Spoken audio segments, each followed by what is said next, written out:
It's DocuSummer on Netflix, a series of documentaries that have been making headlines.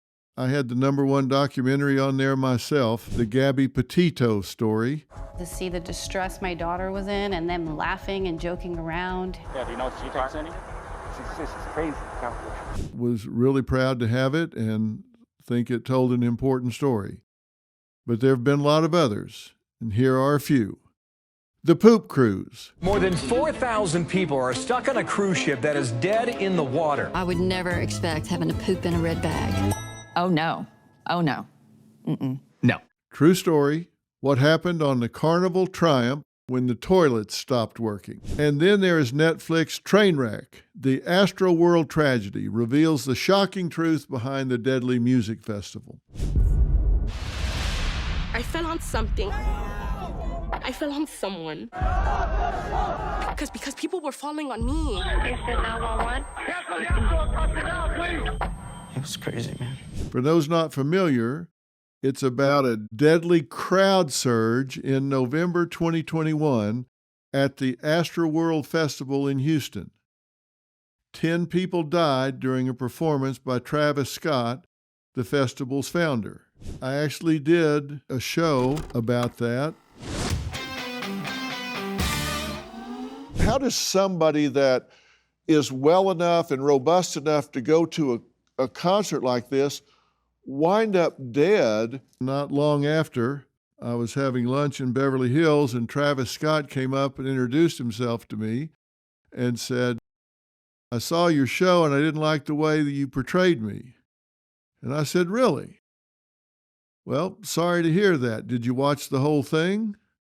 And he said, "Well, no, actually, I just watched a few minutes of it." And I said, "Well, when you watch the whole thing and you hear everything that was covered, come back and talk to me again. Because you need to watch the whole thing, because I think I gave it a pretty fair airing of everybody that had an impact to what took place." And he said, "Well, you make a good point." And I said, "I think so." But the documentary that interests me most is Netflix Implosion, the Titanic sub-disaster. Now, I tell you that because it interests me so much because I'm a scuba diver. I've done hundreds of dives. I have a great respect for ocean. And every 33 feet you go down is another atmosphere. That much weight on you. And there's something called mask squeeze. And as you go down, the pressure, it squeezes your mask so much you have to pull it out and blow pressure, or it'll squeeze your face so much you can't stand it. You go down 66 feet and it just is really crushing your face. You go down to 99, and if you don't loosen that mask and restabilize the pressure, it is so painful you can't even imagine it. That's at 3 atmospheres down, 99 feet. What I'm getting ready to tell you is so much more pressure, it's inconceivable. Before I tell you the real story, let's have a quick refresh. It's June 2023.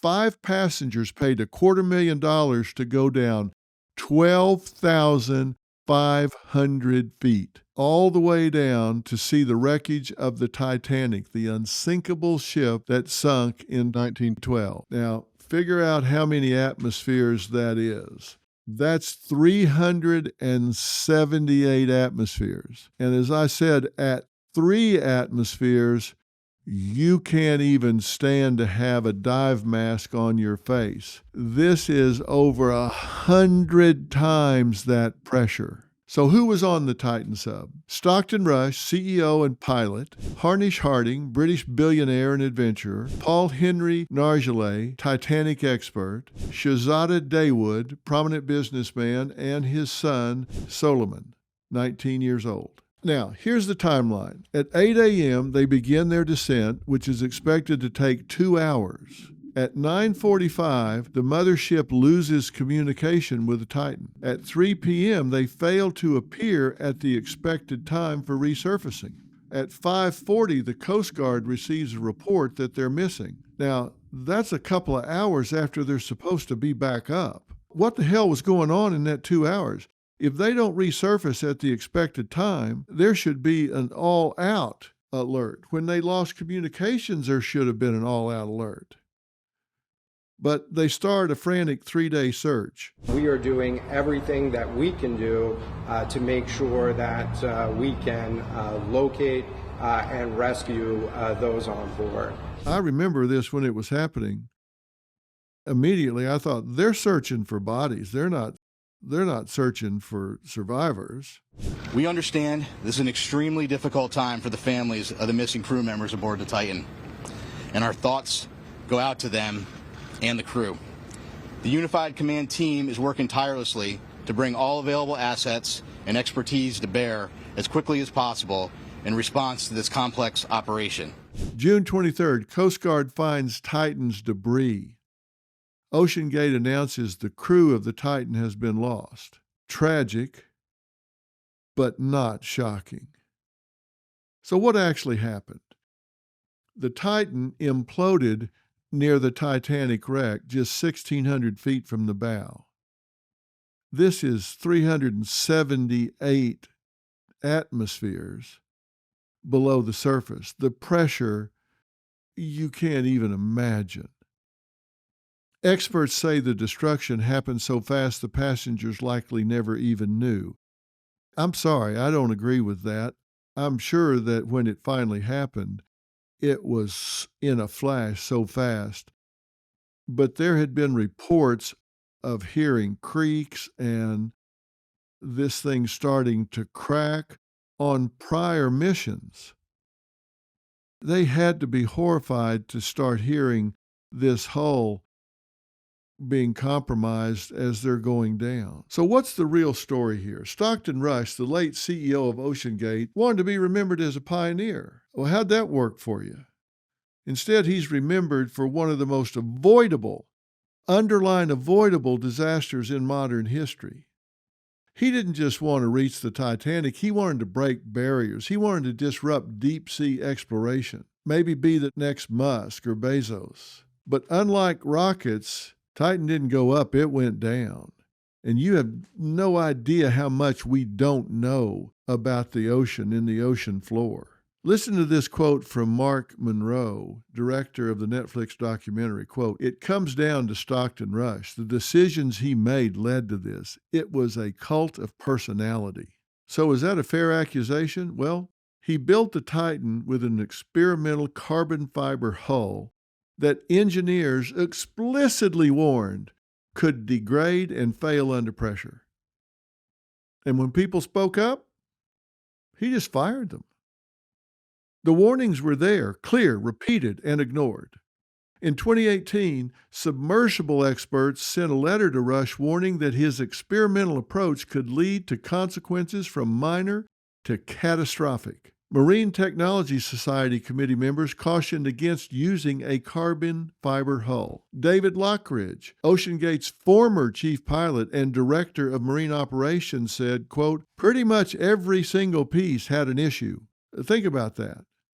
Pretty much every single piece had an issue. You could actually see the porosity. You could see the delaminations. You could see all the voids. Now, you have to think about that. You're getting ready to go 2 miles below the surface, and you can see voids in the submarine.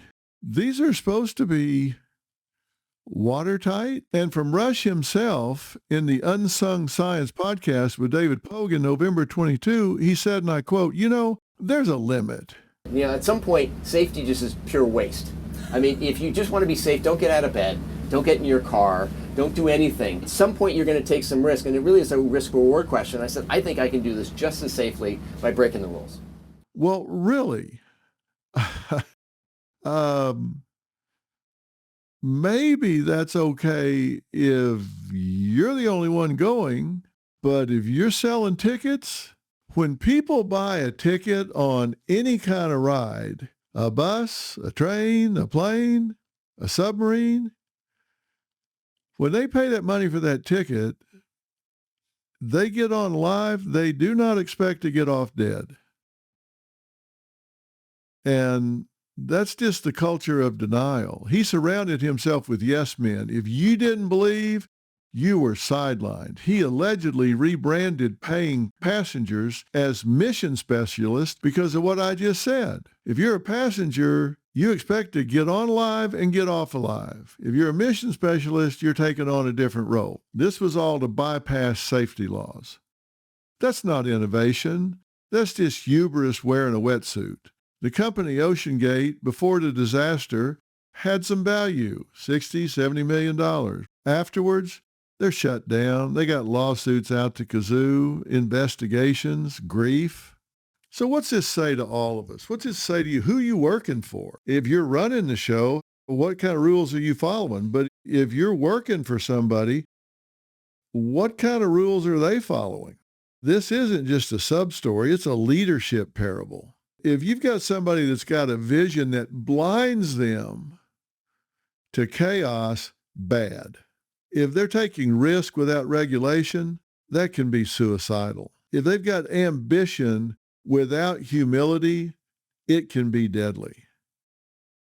So what do you need to watch for?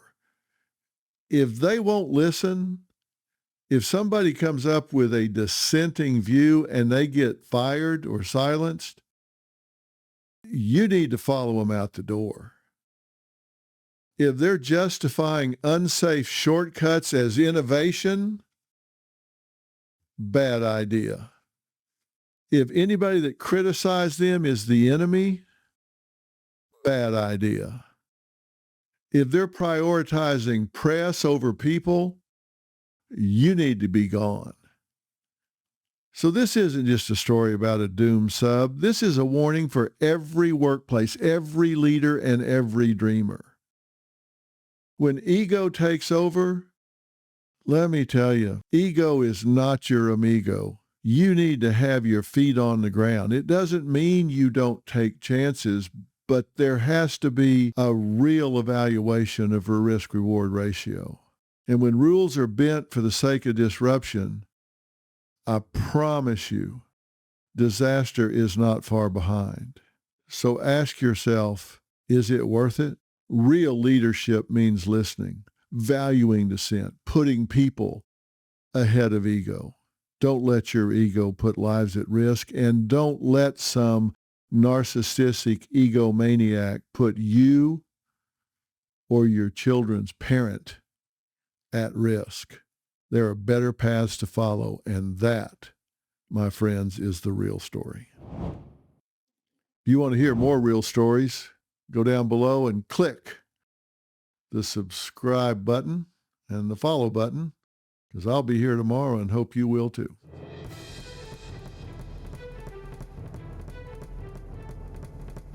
Hey, Dr. Phil here. Your savings are at risk. With the economy on shaky ground, the dollar losing value, and a $2 trillion deficit, things could spiral. Don't wait for the worst. Take control of your financial future now. I trust Preserve Gold to safeguard my accounts, and I urge you to do the same. They're the only precious metals company I recommend. What are you going to do to protect what's yours? Claim your special offer and learn how to reinforce your financial future. Visit drphilgold.com to get your free precious metals guide from Preserve Gold. With gold prices recently breaking records and analysts predicting this trend to continue through 2025, you cannot afford to wait. As a bonus, you can get up to $15,000 with a qualified purchase from Preserve Gold. So don't wait. Visit drphilgold.com today.